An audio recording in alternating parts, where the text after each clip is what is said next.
Margarita Segarra, muchísimas gracias por estar acá en Canal 11 y conversar sobre esta magna exposición de San Pedro a Francisco.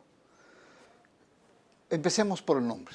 ¿Qué significa esto? Estamos hablando pues, prácticamente de toda la historia del cristianismo. ¿Qué representa este nombre para la exposición?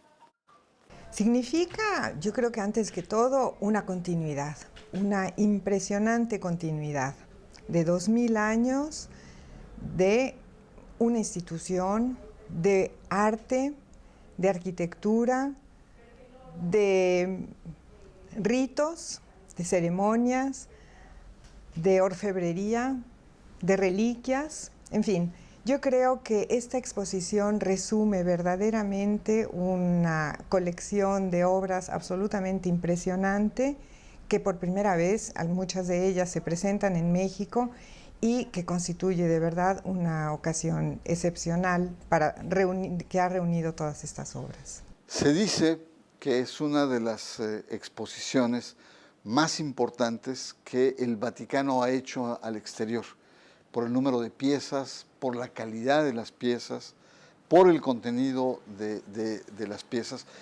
Cuéntanos un poco cómo está la estructura general de esta exposición. Bueno, la exposición gira alrededor de una serie de núcleos temáticos que en orden cronológico ponen en evidencia las diferentes etapas de esta historia de más de 2000 años.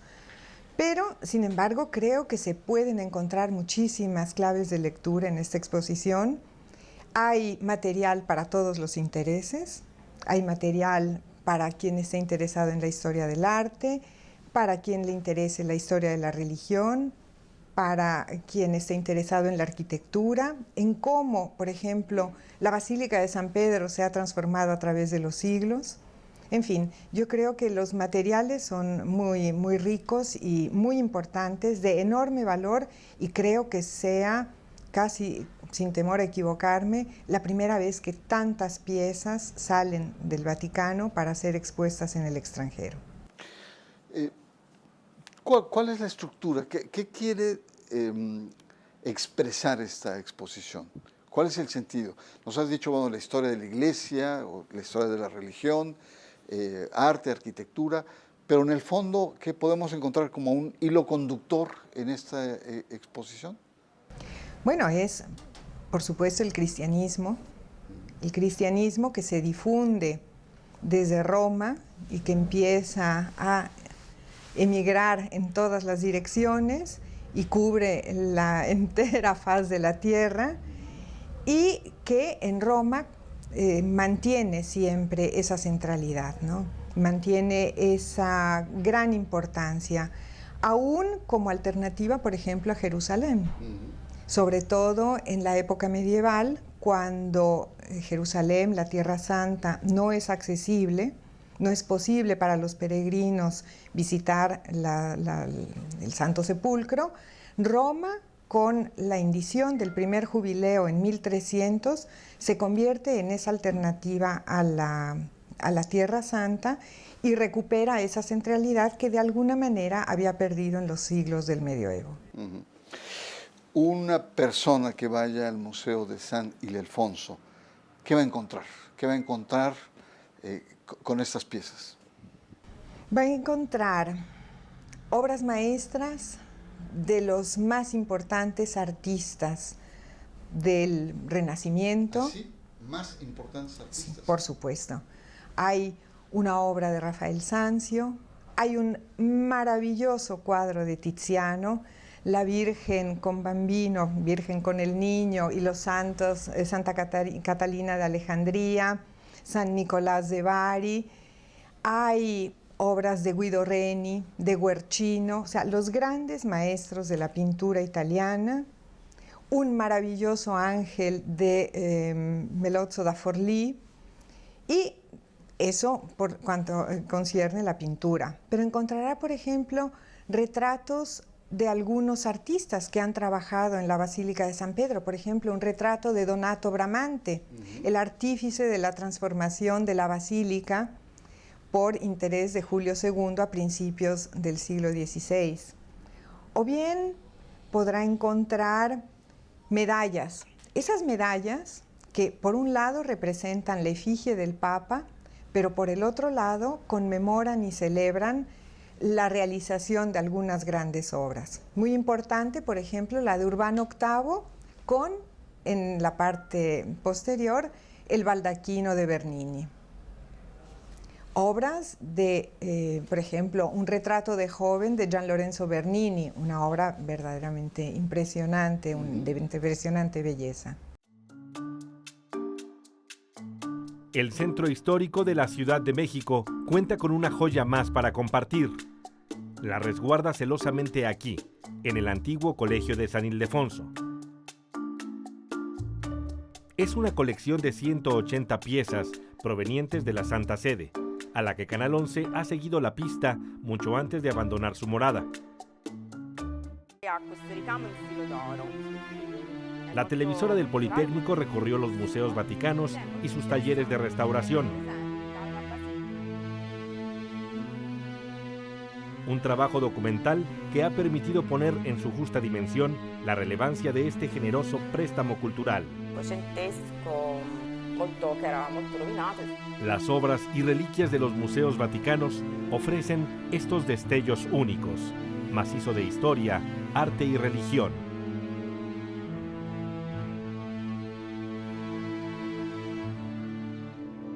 Poder con pequeños pinceles, sin romper en lo más mínimo el original de la obra y pasarlo con una escrupulosidad y capacidad que les lleva horas y horas, así horas y horas, hacer un muy pequeño rasgo, una pequeña línea para que pueda conservar su originalidad.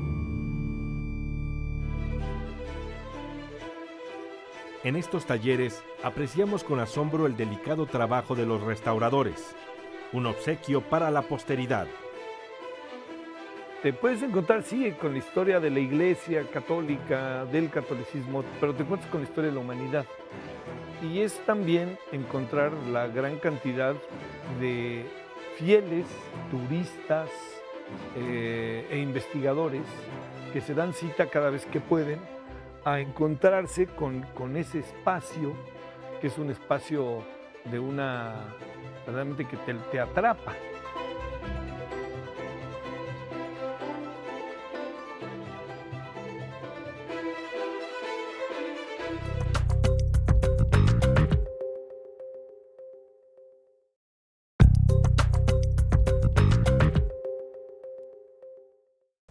Por lo que tengo entendido, hay también un conjunto de piezas que hablan sobre la evolución de la Basílica de San Pedro, ¿no? Es decir, ayúdanos a entender en qué consisten estas obras. Bueno, creo que eso para los arquitectos será uno de los puntos de máximo interés. Un manjar, la verdad. Absolutamente. Ajá.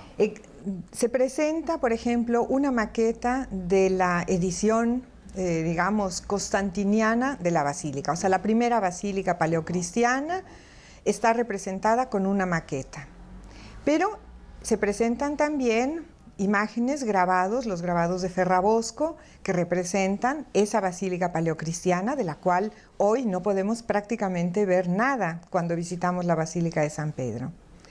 Se presentan un cuadro de un pintor flamenco que nos muestra la basílica, la fachada de la basílica, todavía en la transición, cuando se ha completado ya la cúpula, en la época de Sixto V, en la segunda mitad del siglo XVI, pero todavía Carlo Maderno no ha realizado la fachada de la basílica. Hacia 1620 se termina la fachada. Y luego veremos también imágenes antes de la construcción de la columnata de Bernini, que se remonta a la época del Papa Alejandro VII, en la segunda mitad del siglo XVII. En fin, que veremos esa evolución, cómo esa basílica se fue transformando a través de los siglos, enriqueciéndose cada vez más, con el aporte además de arquitectos de grandísima importancia. Dime también, hay el tema de retratos de los papas. ¿Qué papas están y quiénes los han retratado? Bueno, los papas aparecen, por ejemplo, aparece Urbano VIII, aparece Alejandro VII, también aparecen retratos de papas de la época medieval que naturalmente no fueron realizados directamente por los artistas, pero que son copias de algunas efigies, de algunas imágenes que se fueron transmitiendo a través de los siglos.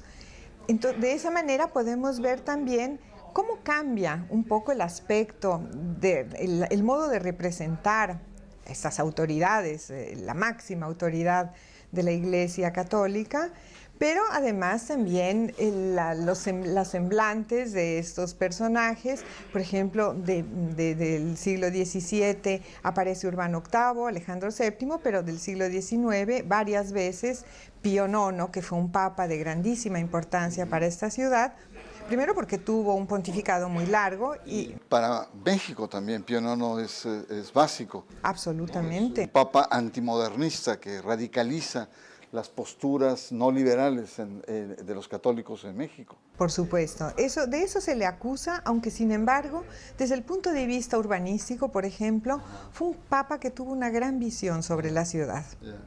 Entonces, son siempre figuras que tienen diferentes... Son de contrastes. Dime, Margarita, otro de los aspectos importantes es el tema que habíamos visto sobre las maquetas. También va a haber estos trozos para los arquitectos, ¿qué maquetas vamos a encontrar ahí?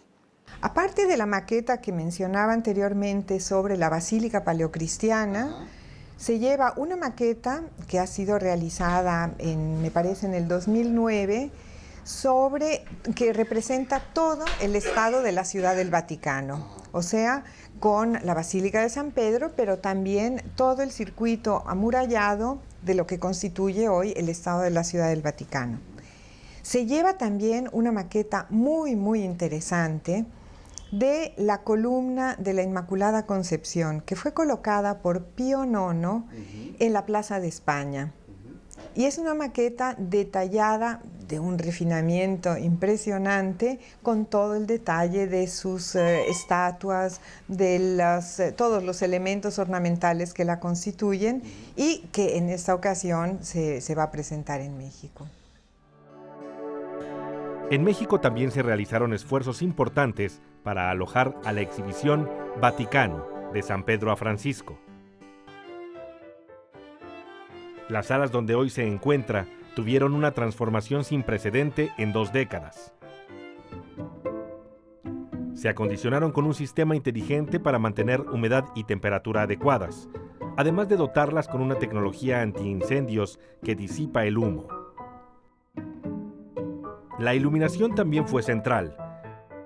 Estas luces garantizan no solo la integridad de las obras, sino la fidelidad en los colores.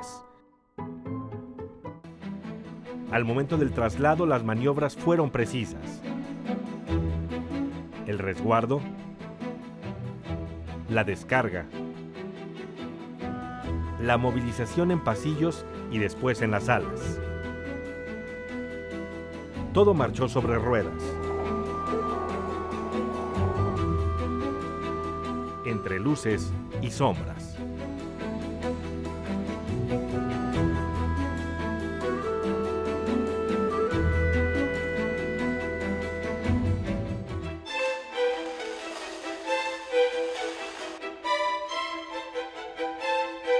Vaticano, de San Pedro a Francisco, en el antiguo Colegio de San Ildefonso, conserva la esencia de una colección extraordinaria, que lejos de casa, mantiene los destellos de una cristiandad viva.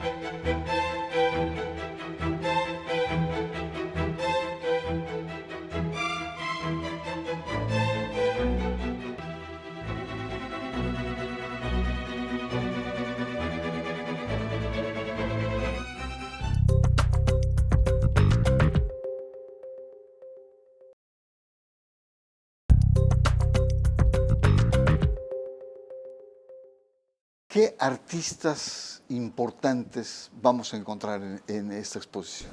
Bueno, había mencionado a Tiziano, había mencionado a Rafael, estará presente Pietro da Cortona, gran pintor de la época barroca, contemporáneo y de alguna manera rival de Bernini y Borromini. Está Guido Reni, está el Guercino, en fin, hay una gran cantidad de artistas y artistas menos conocidos, pero no por ello menos importantes, que por ejemplo realizaron una infinidad de obras de orfebrería de grandísimo interés y que se llevan, son verdaderas joyas, como relicarios, como paramentos sagrados, obras, por ejemplo, de paramentos sagrados, de vestimenta, tiaras, en fin. Estás hablando de objetos litúrgicos, ¿no? Que son los que están ahí. Entonces tenemos cuadros, tenemos artistas, historia del Vaticano, tenemos también la historia de papas, ¿no? ¿Qué más falta? ¿Qué elementos podemos decir? Está muy completa. Por supuesto, es una impresionantemente completa y rica. Hay algunos objetos curiosos. Ajá. Por ejemplo, se lleva el martillo con el cual se abre la Puerta Santa, con el que se abrió la Puerta Santa de la Basílica de San Juan de Letrán en el jubileo del 2000. También se lleva... Del 2000 con Juan Pablo II. Con Juan Pablo II, que fue sí. sobre el milenio, terzo Sí, milenio. sí, el del milenio, claro. Sí, el sí, del sí, paso del milenio, así que fue es. un jubileo de una importancia absolutamente incontestable. Para los que no conocemos mucho, son puertas cerradas que se abren en momentos especiales, de gran luminosidad, como grandes símbolos donde la iglesia se abre al mundo, ¿no? Así es, la apertura de la Puerta Santa, que ocurre en general cada 25 años, son los jubileos ordinarios, o bien jubileos extraordinarios, como el que indijo el Papa Francisco el año pasado. En esta ocasión se abre la Puerta Santa, que es una puerta que normalmente está cerrada, está tapiada con muro, se derriba el muro, se abre la Puerta Santa y el cruzar esa Puerta Santa implica obtener una indulgencia plenaria. Por ello, los peregrinos viajan a Roma para hacer esta etapa de peregrinación, visitar todas las basílicas jubilares, que son las basílicas principales, San Pedro, San Juan de Letrán, Santa María la Mayor, San Pablo fuera extramuros, y con ello obtener la indulgencia plenaria. Ahora, una persona que quiera ir a San Ildefonso, ¿crees que se tenga que preparar un poco? O ahí mismo va a encontrar todos los elementos que van a explicar, ¿no? ¿Tú crees que es importante una cierta preparación? Yo creo que muchos objetos hablan por sí solos. Son de una tal belleza y de un tal valor que yo creo que no necesitan explicaciones. A alguien que tenga la sensibilidad de percibir la belleza, se le darán inmediatamente. Por supuesto, habrá aparatos de explicación y de información que puedan ayudar a comprender mejor el uso o las maneras de usar o algunas informaciones extras sobre los objetos expuestos. Por supuesto, si alguien se preparara también para enfrentarse a esta experiencia, es mejor, porque yo creo que el conocimiento nos ayuda siempre a entender mucho mejor las cosas y a percibirlas y apreciarlas en su plenitud. Tú llevas más de 2 décadas acá en Italia. ¿Y qué sientes como mexicana que una exposición de esta magnitud se esté trasladando al centro del país, a la capital de tu país? Me parece verdaderamente una ocasión extraordinaria. Extraordinaria porque esto permitirá a muchísimas personas poder acercarse, observar, apreciar estas obras maestras del arte universal, que verdaderamente son también incluso difíciles de visitar, incluso para quien vive en Roma, porque no todas están expuestas al público. Se encuentran en diferentes sedes, algunas son del Palacio del Laterano, otras están conservadas en los museos del Vaticano, que son inmensos, algunas están en la Biblioteca Apostólica, otras en la Sacristía Pontificia. Entonces yo creo que la oportunidad de tener reunidas esta gran cantidad de obras es una ocasión única. Estos días hemos tenido la oportunidad de ir a la biblioteca y ahí encontramos obras que solamente entrando a la oficina del director es posible verlo. Y vamos a tener el privilegio de que estas obras se trasladen a México. Igual que libros, nos faltaron los libros. Claro. Hay libros importantes que están ahí. Por supuesto, se lleva una verdadera joya, que es el Tratado de Cetrería, el tratado escrito por el emperador Federico II de Suabia en el siglo XIII sobre el arte de cazar con las aves, que es un manuscrito absolutamente impresionante, ilustrado, escrito por el mismo emperador, que era, digamos, un gran cazador y que desde pequeño se dedicó a estudiar a los clásicos antiguos, sobre todo Aristóteles, y tratando de imitar a Aristóteles, escribió su propio tratado de cetrería. Yo lo vi y lo que más me impresionó es que está escrito a mano y hay dibujos en ese texto, ¿no? Y es realmente sensacional. Y cuéntanos del otro, el herbolario, que también es claro, increíble. claro. Es la acumulación de saberes, de medicinas, de plantas en la Edad Media.